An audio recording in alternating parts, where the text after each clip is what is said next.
You are listening to the radio show Changes on CHLY 101.7 Radio Malaspina. I'm your host, Ben Geselbracht, and today we have two pre-recorded interviews, the first exploring the study of global peace, and the second projects in the wonderful world of permaculture. Today on our show, I'd like to welcome Shawn Bryant, a doctoral candidate in peace, conflict, and development studies through the University of Castellón. Shawn is a longtime resident of Nanaimo, who has also had an extensive international career living in places like Iceland, Austria, Spain, South America, and Argentina, Costa Rica, and has chosen to set up home in Nanaimo and continue his studies in peace. Shawn has recently just submitted his doctoral dissertation for his PhD, and I have him here in the studio. Welcome, Shawn. Thank you. Thank you for having me on the show. Congratulations on the submission of 5 years of hard work. Thank you. Yes. So, to begin, I would just like to ask the question, what is peace studies? As an academic discipline, it arose in the 20th century as a reaction to the Second World War and the invention of nuclear bombs, brought about the threat of the annihilation of all of life on the planet. And so there was this backlash to that. It was, well, we need to study what are the causes of war and how do we build peace, and how can we live in a better world. And so that's how peace studies kind of came on the scene as an academic discipline. What were the intentions and aspirations you had for this type of career? My motivation was I was really interested in working in like a big United Nations mission. You know, I wanted to be on the front lines and helping people and changing people's lives and so that really motivated me in the beginning to go to the University for Peace in Costa Rica. And as you progressed in your studies and your understanding, that motivation evolved and changed. Yeah, that is really true. So what got me really interested in the second master's degree that I did, so I was maybe a glutton for punishment, I didn't know when to stop, was that the program in Austria does a lot of experiential learning. That's scenario-based training. So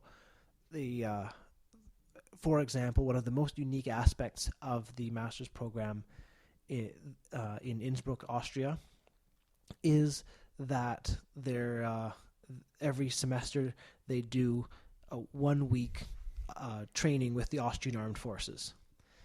In addition to that, they do other kinds of experiential events or experiential learning that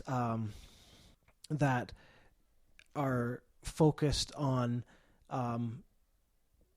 learning about individual and like subjective experience of peace. That is not just learning about, well, what is peace in international law, for example, but what are sort of methods or techniques for people to experience peace, have a lived experience of peace. So like have peaceful feelings and have peaceful thoughts. For example, yes. Yeah. Okay. And through these experiences that you had of experiencing peaceful feelings and peaceful thoughts, how did that change your orientation to participating in a UN mission or in that type of engagement internationally? Right. So I would have to confess that it didn't necessarily come easily, that transition. It went through, I would say, a kind of dark phase of doubting everything and really not knowing what what I wanted to do or what I was doing. But in the end, I came out of it with a much wider understanding of how one can work, say, for peace, or how one can be a positive influence for peace in the world. And was realizing that I didn't have to be working in a UN mission or working for Doctors Without Borders in West Africa or something like that. I didn't need to be in the line of fire to be of service to people, to be doing good, or to even be a good person, to be an ethical person. Right. So I came to the realization, and it's something that I quite love about peace studies. What really incites my passion about it now is that you can do anything in a peaceful way. I mean, I can be living in accordance with my values, and I don't have to be, like I said, working in an international mission in humanitarian aid. I can be just working as a carpenter, or owning a shop, a small business, and it is about how I interact with other people and how I am in accordance with my own values. That is, for me now, the most important aspect of how I sort of live peace, of how I live the sort of results of my studies. So, being effective in peace has to do with how one conducts themselves at an interpersonal, at an individual level, and that can be just as valuable as participating in a UN organization trying to deliver services overseas. Right. That's exactly it. And I think I've come to the realization that it is just as valuable. And in fact, I don't think it's any different. That the same patterns of behavior, the same characteristics are present in the high-level political discussions. The people who negotiate peace treaties or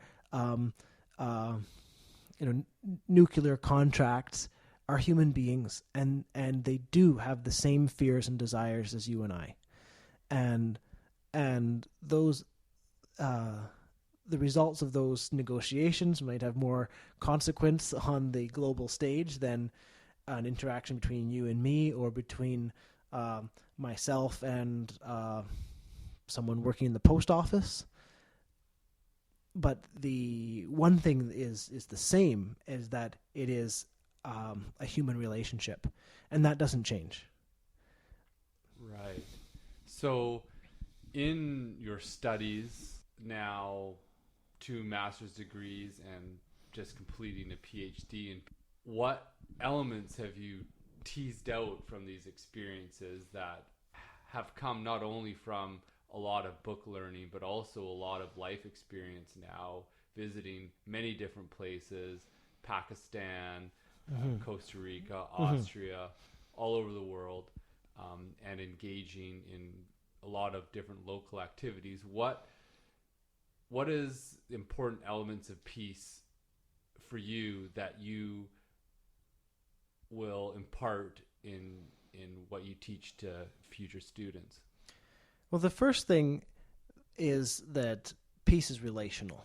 And by what that means in more concrete terms is that I really believe that peace emerges from our concrete relationships, rather than being some kind of like state, like an absolute state, that we're in this state of peace, that peace is something that we create in our relationships, so that that you and I, between us, we can agree on that this is peace, and then but when I come back to you tomorrow, that's gone. We have to renegotiate or reestablish that peace. That's what I mean by relational. That it's always ongoing. There's no final peace where we just, okay, now it's done and we don't have to worry about that anymore. Checked off the list. No, that's not how I have come to see peace from my studies. So peace is something that we're continually creating and maintaining in the way that we treat each other in our interactions. Yes, the peace only exists in the present moment. Okay. And there's maybe a caveat with that, is that yes, I believe we need to know the past. We need to work and plan for the future, but peace only exists in the present moment, and in that sense, we have access to peace all the time. And it just depends on how we choose to react to any given unique moment. Right. And so one of the elements that you find very important to communicate and to teach is that peace is relational and is created in interaction. What's another element that you've found that is important? Another one that is connected to this one is that that conflict isn't a bad thing. Rather, that conflict is just a natural aspect of life. That if I am always in constant relation with many people, with a web of interactions with you and with that person from the post office and from my family, my mother, my sister, my brother-in-law, I'm always going to be interacting with people. And in the sense of a conflict, the sense of just coming together, this meeting of people with opposing ideas or imposing agendas, intentions, that's going to happen. The idea that we can have a society that's so regimented and structured that we're never going to have two people wanting the same thing at the same time is actually just absurd. Not even a utopian. It's just absurd. And well, the question comes up with, like, well, how do we deal with that?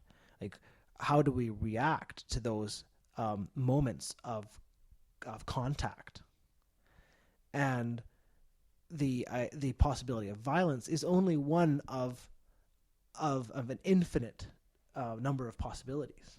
But if you always assume that conflict is going to result in physical violence, you're limiting your imagination into how you can deal with your how you can react to your own life.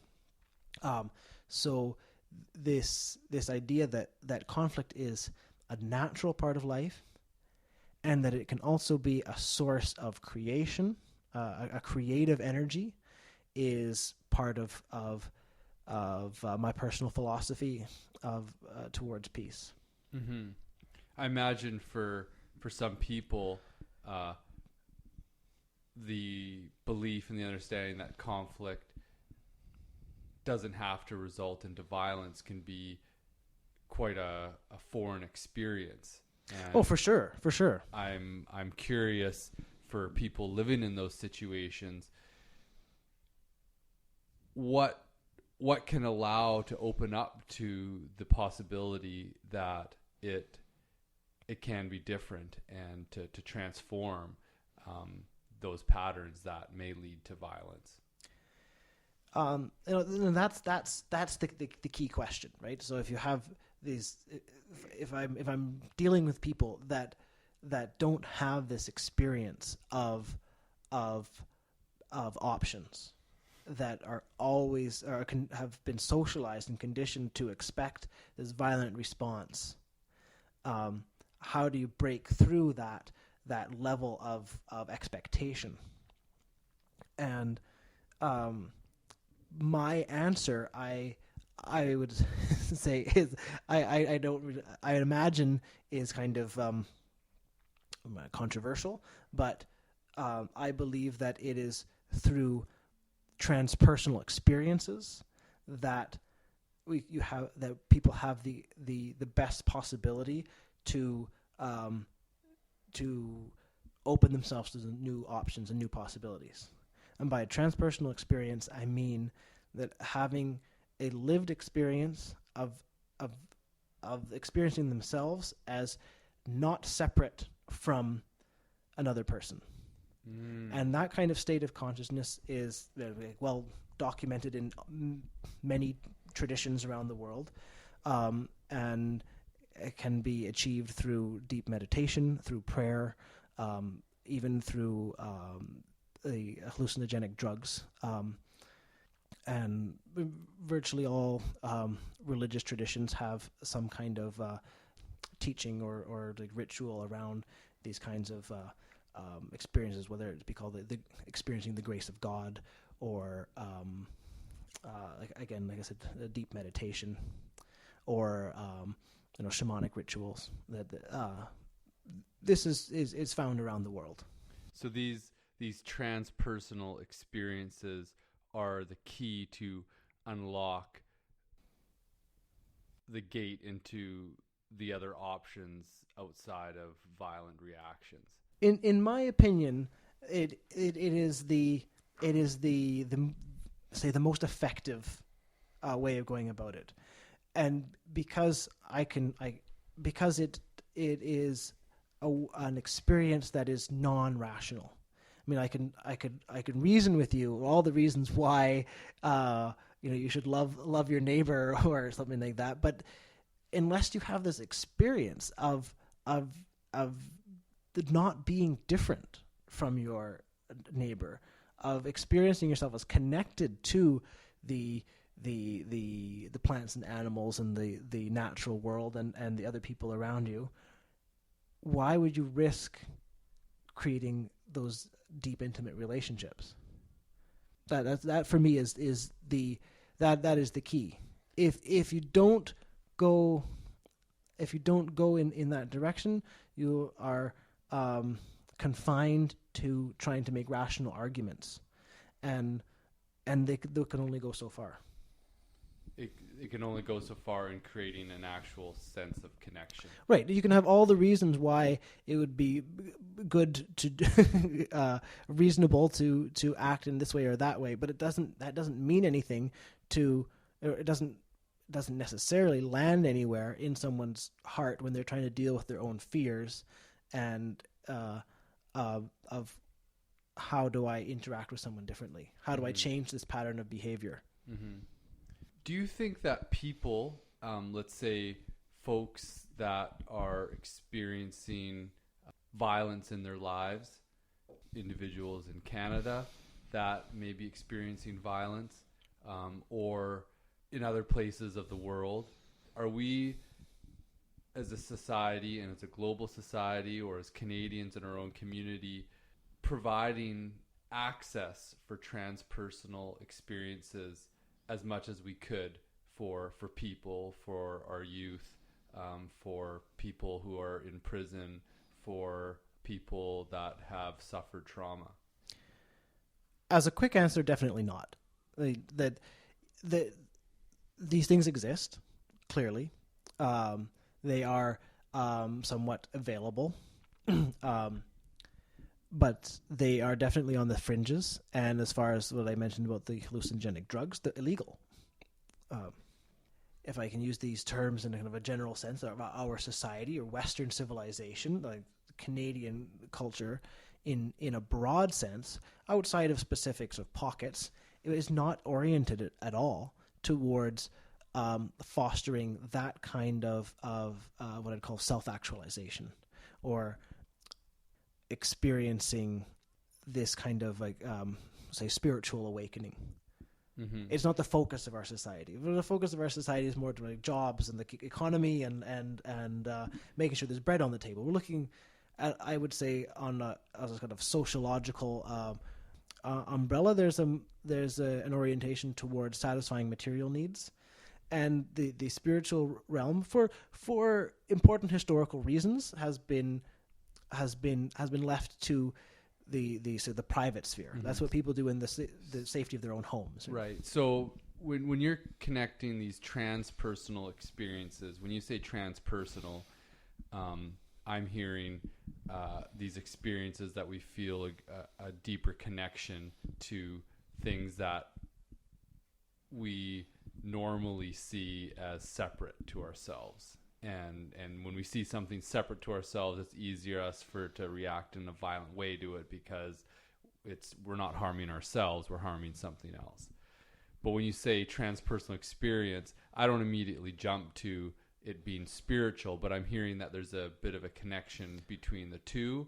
Could you expand on that? Sure. I'll try and connect some of those dots back together. So first of all, what I mean by transpersonal in a very literal sense of the parts of the word, trans meaning beyond, and personal is anything that gives me an experience of myself beyond just myself, beyond the limits of my body. And the connection with religion is that religious traditions have been or are the guardians of this knowledge.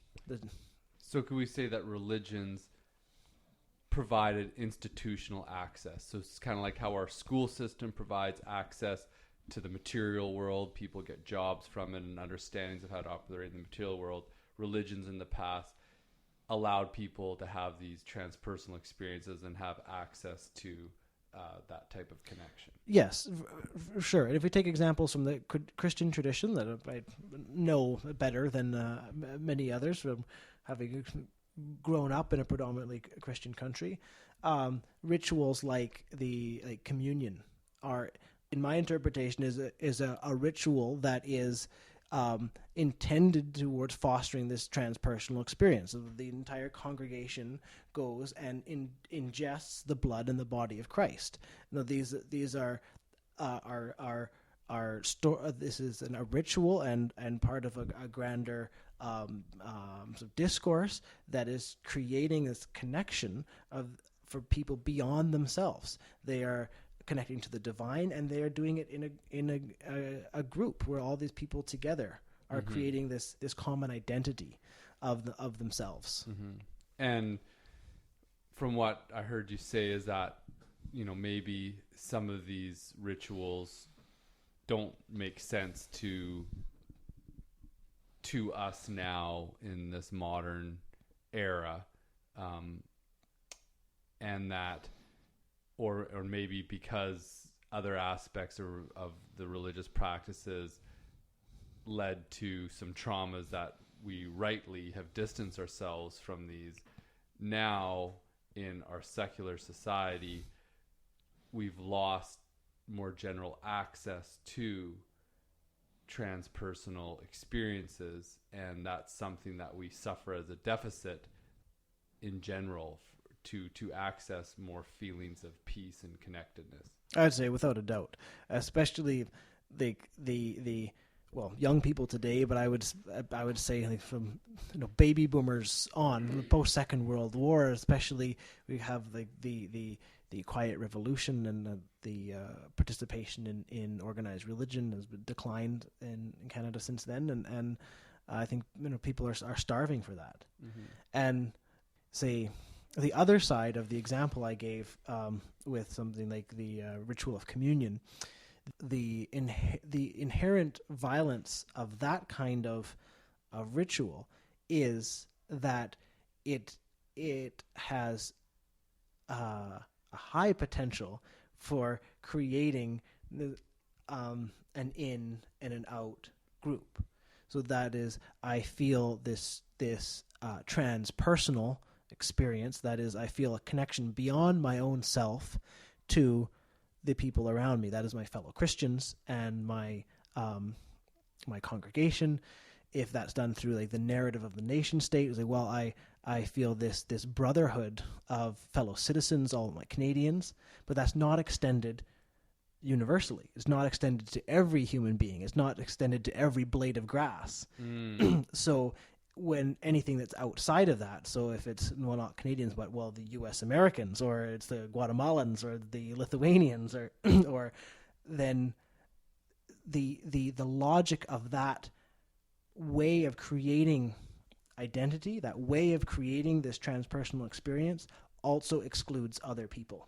Right. So the question is, coming back to peace, well, how do I maintain that openness to every single person?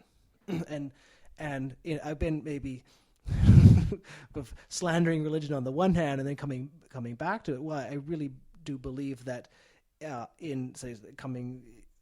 to the Christian tradition, that the spirit of the teachings is to extend that charity not just to Christians but to all people. Mm-hmm.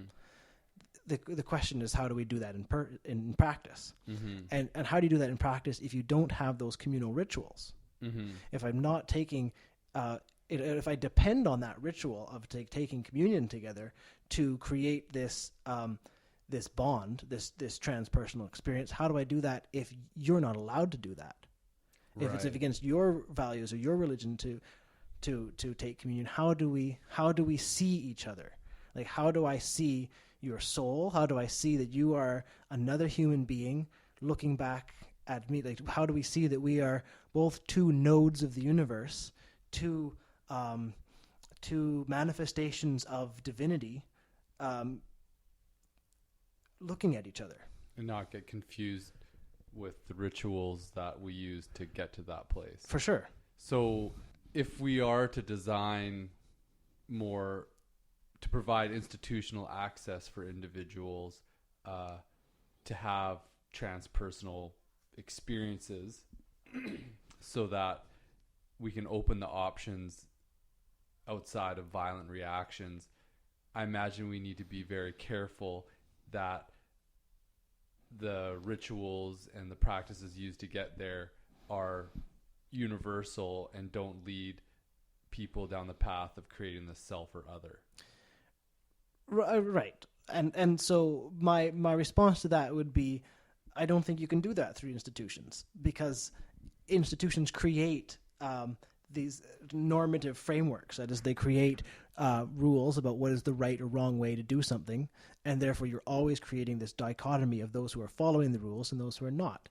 And yes, there are a lot of great things that come from following the rules. You know, you what's the expression? You gotta get along to go along, right? But you're never going to have 100% of your the people following the rules, because the inherent tyranny of universal rules is that they apply the same way to everybody.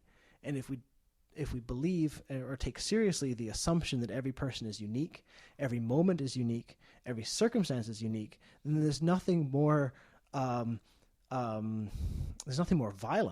There's nothing more tyrannical than applying the same rule to every single situation.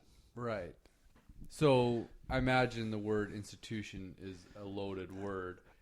Sure. What about creating developmental conditions so that people have access to transpersonal experiences more than they're having now? Because right now it seems that there's less access, meaning more violence.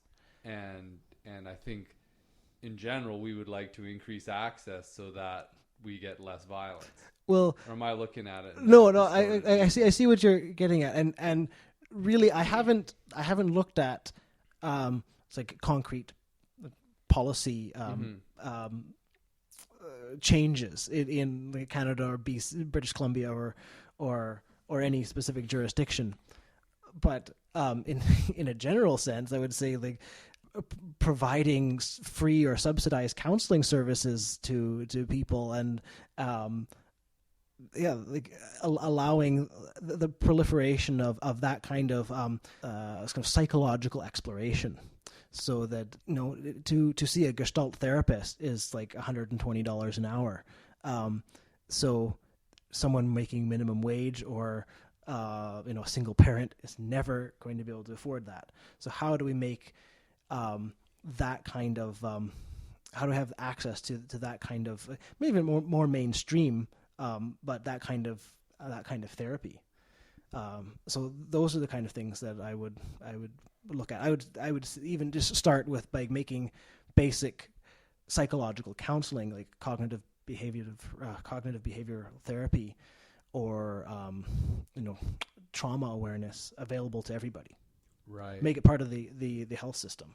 And I imagine with less access, even for a lot of people that live in very urbanized areas, I'm thinking about kids that are brought up in cities and don't have as much access to the natural world, that, when we look at transpersonal experiences, that experiences in nature, people spontaneously have those experiences, that even access to natural environments could be a very important avenue. Most definitely. And I think you could probably all our listeners could identify with some experience of climbing to the top of a mountain and seeing the view and feeling so small, or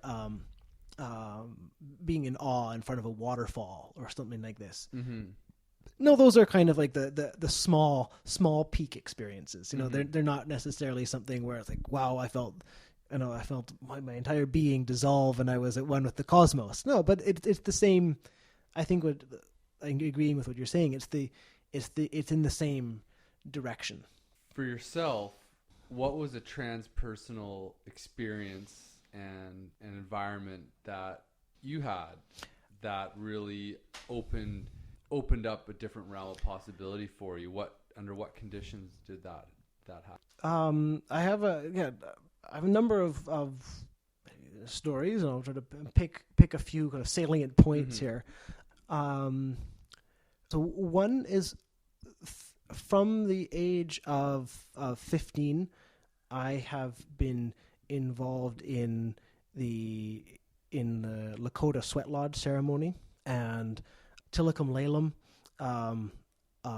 offers a free sweat lodge in Nanaimo every 2 weeks, and so that is an example of something that exists that is available and accessible to everybody. And it's my impression. Of course, I'm biased because I've been sort of a follower of that path for almost 2 decades now. But it is very much, in my mind, a ceremony that is all about creating the transpersonal experiences. On a more kind of maybe poignant note, as part of my studies in Austria, we did 1 week of holotropic breath work. Now, I'm sure you ask, well, what is holotropic breath work? In a nutshell, it is you hyperventilate until you hallucinate. So, of course, when we did this in the context of the master's program and doing a week of it, it was done in a supervised and safe environment. It's not just like how I described it, but to give you the sense of it in a quick few words, that's what it is. Holotropic, whole as in entire, whole, and tropic towards. So the meaning of the word is going towards wholeness, and the technique was developed by Stanislav Grof in the 60s, and he was involved in the Esalen Institute in California, where the entire movement of the human potential movement and the and transpersonal psychology kind of emerged out of this Esalen in California. So he was trying to find a way to get people to explore non-ordinary states of consciousness without using drugs. He'd experimented with LSD, and then was trying to how do I do this without chemical substitutes or chemical training wheels, and came up with this technique. And in doing that, I had this experience where I was so angry. All this anger was coming through my body, and I was beating the pillow. I know this sounds absurd, but this is the kind of thing that happens. And I was beating the pillow, and all this anger was coming out. And then finally, I had an experience that all of this outward anger, I was everything I was doing to my outside world, I was doing to myself. And I had this profound realization that if it was something outside of myself that I hated or I didn't like or I was fighting against, I was ultimately fighting against myself. And then realizing that whatever that tension or whatever that conflict was, that I could resolve it within myself just as easily as I could trying to beat it up or tie it down or whatever I was trying to do with that anger. That's a really profound experience of peace. I really like the words of Marshall Rosenberg, who was famous for his nonviolent communication, and he said that every act of violence is in response to a tragically unmet need, and this is something that really guides my philosophy for peace. Is if I see an act of violence, someone hitting someone or bombing another country or something like that, it's like, well, what is this tragically unmet need? Because people who are grounded and centered and have their needs met don't need to beat up on other people. They just don't need to. That really simplifies a profound point. So this is part of how I take this information as a practice in myself, as helping me reflect on how do I cultivate compassion in my daily life. I mean, when I see something like this, instead of getting defensive myself and lashing out, well, that person's a jerk, or like, who does that? Some kind of judgmental attitude. I think, well, this person is someone who's suffering. This person has a deep unmet need, and is reacting to that in a way that they think, we'll put in quotation marks, think or have developed a pattern that is the best, that is the most effective way of either getting that need met or of covering over the pain of that need. Yeah. Beautiful. Well, Shawn, we've covered a lot of ground in this conversation, and before we leave this discussion, are there any final things that you'd like to sum up? Yeah, sure. Just coming back to some of the things I said about peace and say what I've discovered about peace from studying it for this time is that peace is relational, that it emerges out of our concrete relationships and exists in the moment, meaning we always have access to peace, and that peace is always involves our whole being. That means our material needs as well as our emotional, mental, and spiritual needs, and that the final thing that I wanted to come back to is that conflict is just a natural part of life, and the question is, how do we react to our encounters? That conflict is not necessarily a bad thing. Excellent. Well, I wish you luck with your upcoming defense of your doctoral dissertation, and I look forward to being able to introduce you on future shows as Dr. Shawn Bryant. Yes, thank you very much. Thanks for having me on the show. Thank you. Take care. Bye-bye. And now switching gears to the wonderful world of permaculture projects and education. Today we have an interview with Stephen Levesque, a permaculture designer in Gabriola, who is involved with many different projects all over the island and on Gabriola, and there's a lot of interesting and exciting things to share. So Stephen, I guess before we get started, just to bring the rest of the folks up to speed, what is permaculture?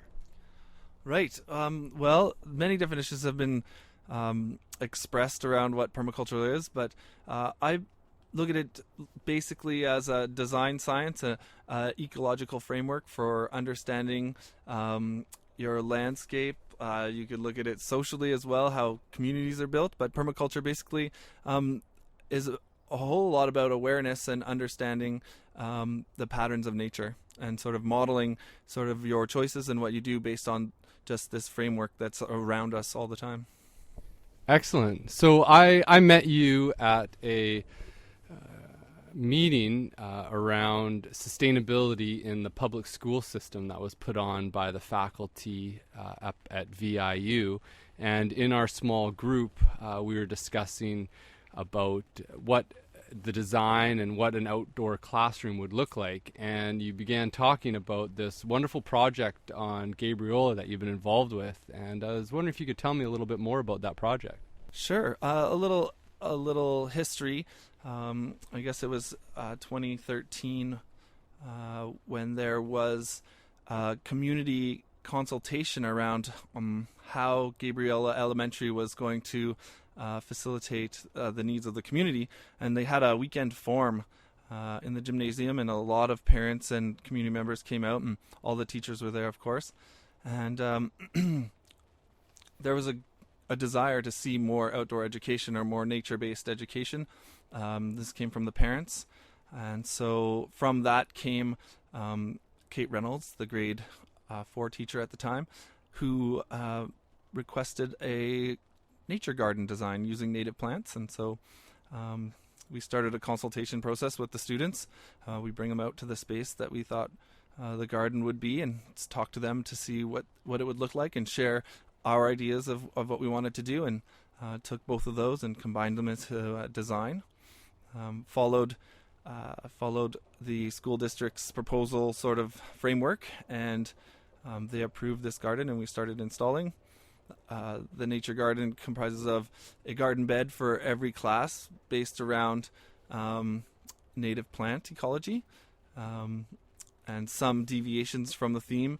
One which we were experimenting with was the music teacher, who was the grade 6 teacher, and we were thinking we could try and build a musical instrument plant garden, and so we experimented with that, and we have a few things in, but we're gonna redesign that one. It just was some more difficult in the realm of our deer sector at this point. So, growing gourds and that sort of thing, and was a challenge, or would be a challenge.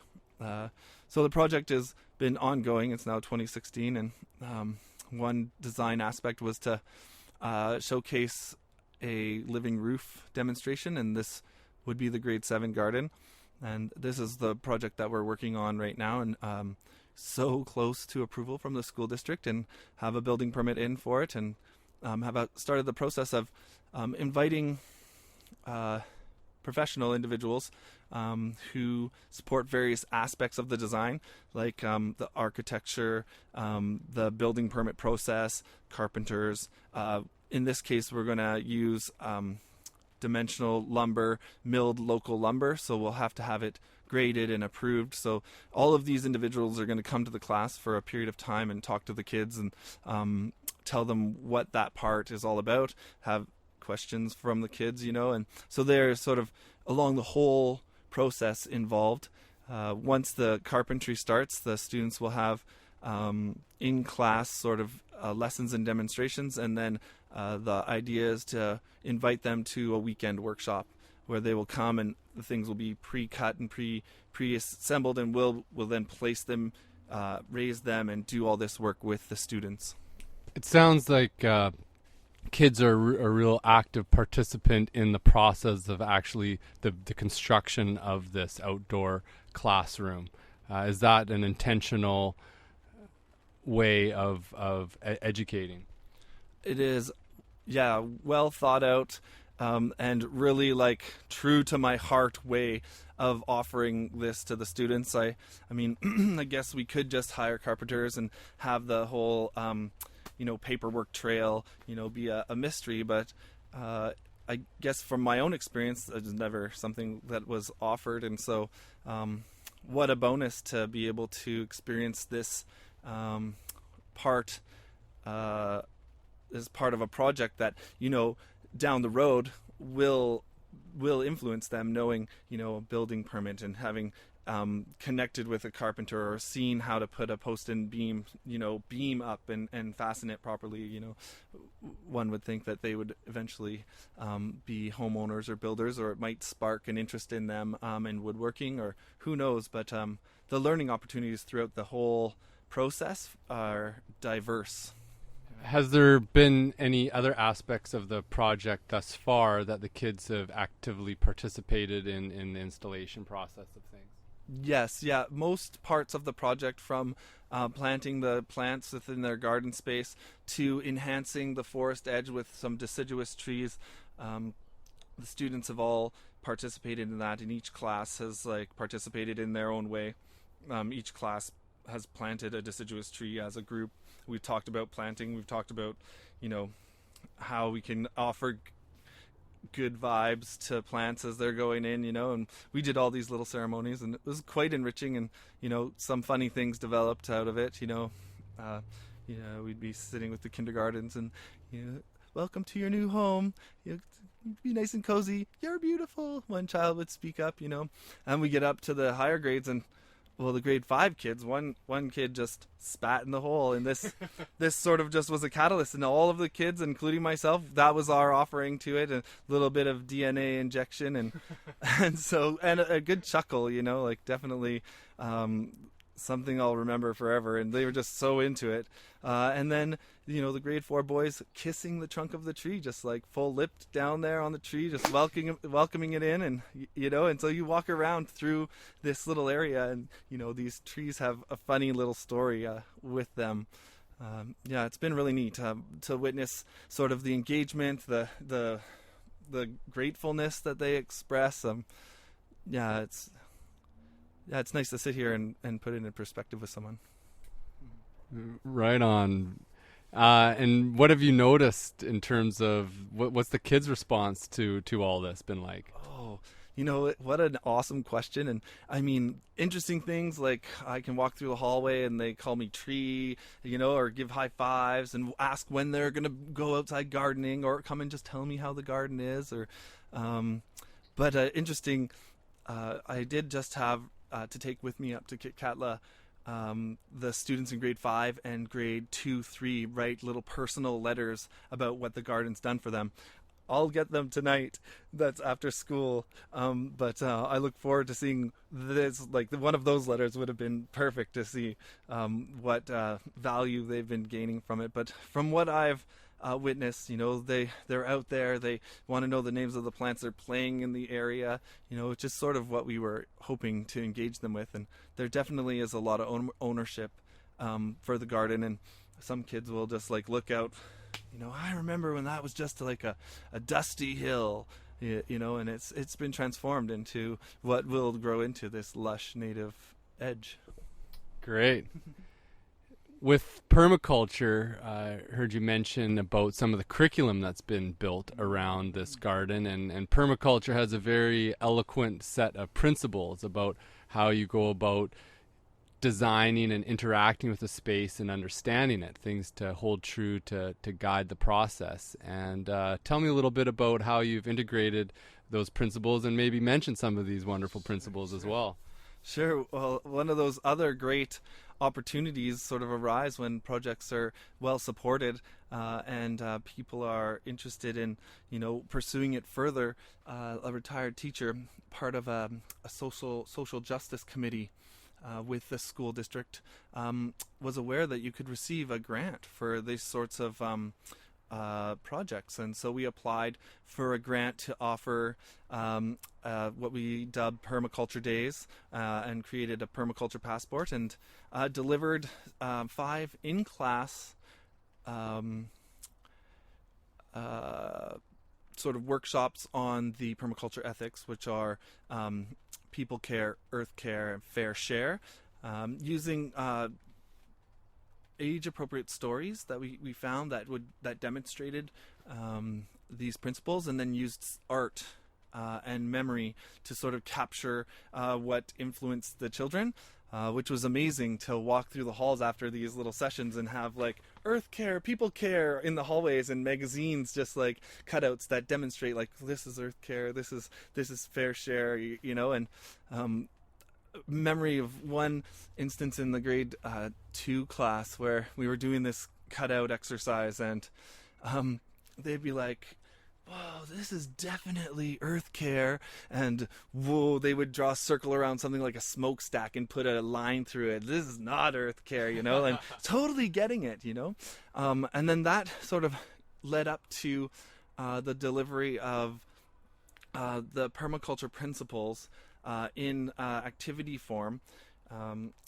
We are lucky to be surrounded by a forest, and we use that edge of the forest to set up 12 stations in regards to the 12 principles, and then created different activities for the individuals to just start to learn what these principles mean. They would jot notes or do a drawing to represent what the principle means.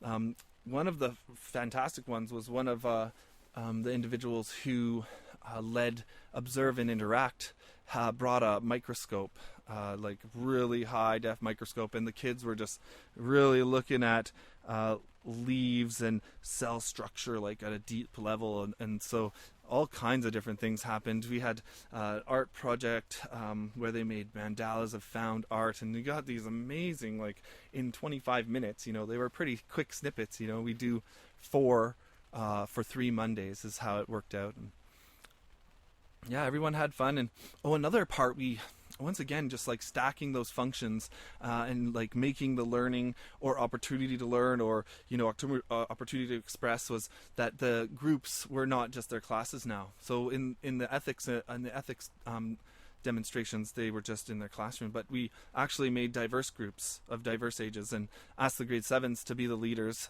and the teachers were station guides, and had the grade 7s have this opportunity to lead their group around each Monday.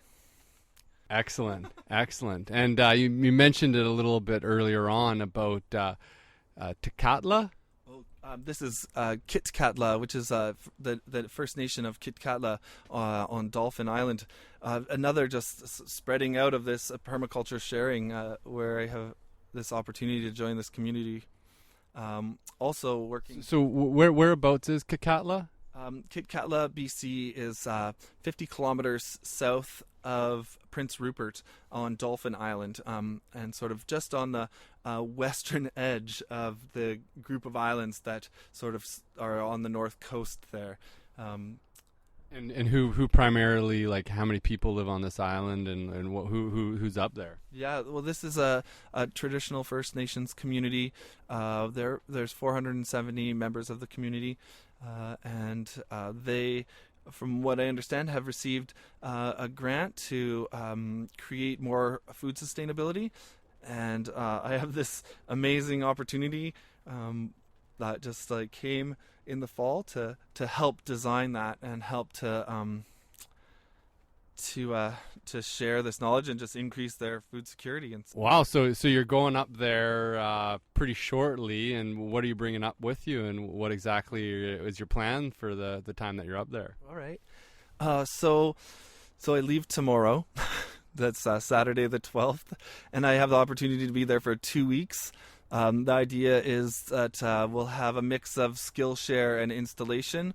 They have installed a 20 by 42 foot greenhouse, Skookum greenhouse from what I understand, and we're going to do a design, layout, interior, basic bed stuff, but adding some perennials in there just to get more access to foods that may not grow as well in the outside world up there.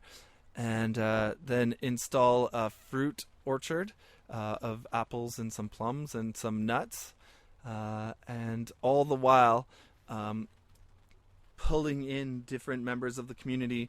There is a gardening group on the island of a few people, a part of a family, from what I understand. But I have visions of the kids getting out of school, and after a good session at the school, talking about patterns or planting the special tree I brought for the school, that we'll be able to interact in the garden throughout the evening, and that community building will just take shape. And I hope it all sort of plays out. And I feel really humble, and it's interesting to all the stuff that I'm going through, having 12 hours before it's time to go. So I'm bringing plants, a ton of plants, using permaculture food forest as a framework. We'll bring up perennials, berries and fruit trees, and Could you just quickly mention for us when you say food forest, what you mean exactly by that? Sure. Here's another example of how, in the framework of permaculture, we're observing the patterns of nature, and within the food forest framework, we're using the forest ecology as a framework for us to create food forests. It's the forest layers from the mycelium in the ground up to the big tree. There's all these supporting functions that you can harness or learn about. Really, they've harnessed it a long time ago. But if you understand that, you can create these beautiful systems that are fully functioning and delicious. Right on. That the concept of a food forest is something that I've been noticing gaining hype around here. It's such a beautiful idea. I'm so grateful that there's more and more popping up all over the place and up in northern BC. A nice experiment with an interesting little microclimate we can create with this greenhouse and some other aspects that we've added to the design. And so they've done soil tests, and they've done all these things proactively to get themselves ready, and I look forward to joining forces with them and shaking their hands, and just being in the community and witnessing how they live together. And it's a very remote place. So great. It sounds like it'll be a wonderful experience, and be looking forward to hearing how it all goes up there. Great. Before we end off, is there anything else that you'd like to add to this little segment? Well, I guess, within all these projects, I feel really grateful to everyone that we've been able to interact with, and all the individuals doing permaculture work that can offer me a new lens, or which translates to giving the children a new lens, and all the individuals who have supported with plants and donations. And you really, as a voice for it, there's so many people standing behind, just like that, are there to give you give you props or push you along. And I'm really thankful for that, because it wouldn't be happening like it does if there weren't those supportive networks. Right on. Many relations. Well, Stephen, thank you so much for your time. It's been a wonderful pleasure to get to meet you, and we'll stay tuned. That concludes our show for today. Thank you for listening.